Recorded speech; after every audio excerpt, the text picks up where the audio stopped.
I think that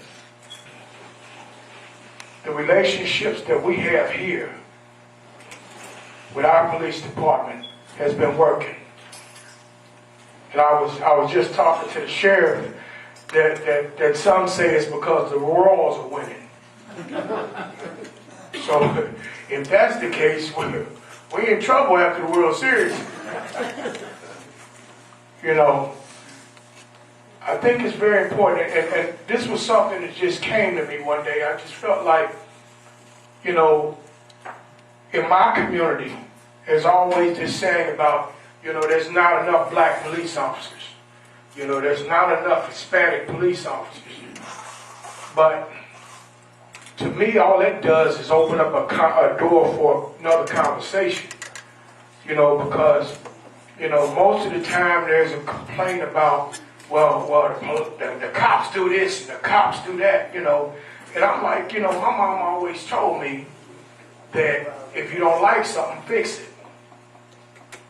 You know, that's my conversation. I'm the liaison, and I tell people I'm the liaison to the police chief because that's who I conversate with. You know, I've built a lot of relationships with a lot of police officers that I didn't have in the beginning. Before I even took this job, I didn't have the type of relationship that I have now, but probably because I didn't want one. You know, a lot of the officers I knew because my basketball coach, Melvin Harvey, left me to go be a police officer. You know, I was kind of glad because them swats wasn't there enough. You know, I missed him one way, but I was glad he's gone the other.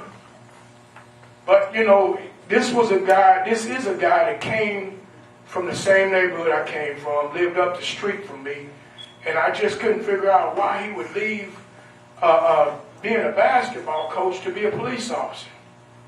Didn't understand it at 17, 16 years old. But at 50, I understand now.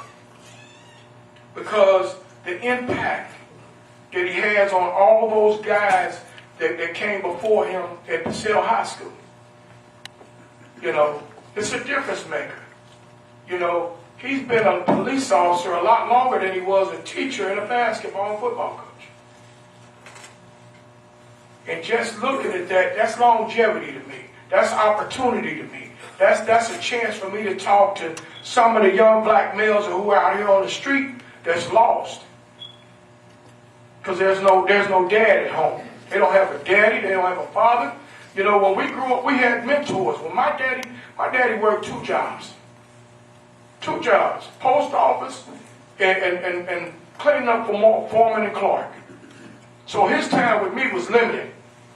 Unless there was a situation where he had to show me some attention. And that was all the time. But a lot of these kids don't have that. You know, we came up, we had officer friendly. You know, came into the schools and, you know, gave us the little booklet and the little badge. You know,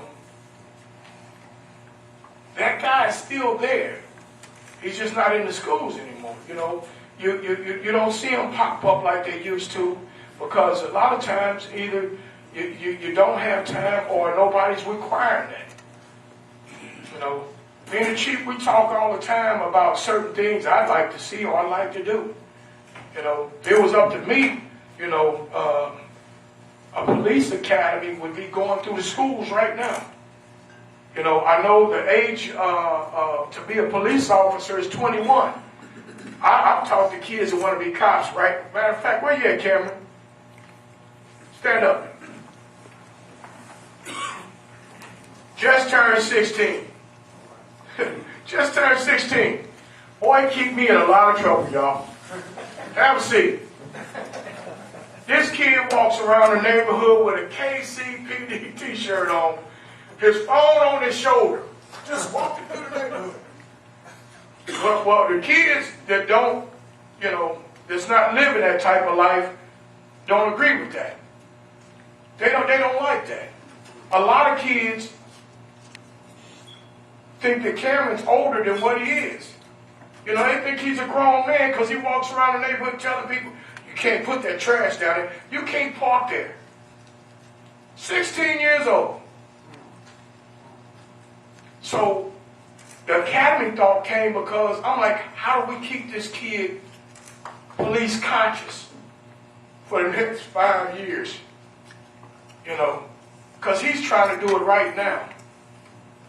There's other kids out here that really would like to be a police officer, but scared to be. Not because of the danger you guys face every day, but because of the area that they live in, the community that they come from. Our community says it's not right for you to be a police officer. They say we're supposed to tend to our own. But you know, most of the time, my conversation with these kids is, a lot of kids that I talk to, their mothers say, police are bad, you can't trust the police. But every time that guy goes upside her head, call the police. Why do you call somebody you can't trust? These are everyday, at least 3-4 times a week conversations for me. I just figured, I had this idea to get all these police chiefs from all over in one room at one time. I really wanted the menu to be bigger than what it was, but Chief said I was supposed to get y'all some popcorn and a snack. But that was my vision. Because see, when you see things going on in St. Louis and Ferguson, I truly believe in my heart it won't happen here. It won't happen here. What's important to me, because I never saw me, I tell the story how the day that they put Alvin Brooks, he was what do you call it? Commissioner. Yeah, on the police commission, I'm sorry. And I got on the elevator, and everybody on the elevator had a gun and a badge except me. And so I'm standing there, I'm moving around, and one officer said, what's the matter? I said, man, I ain't never been out here with my hands in front of me before.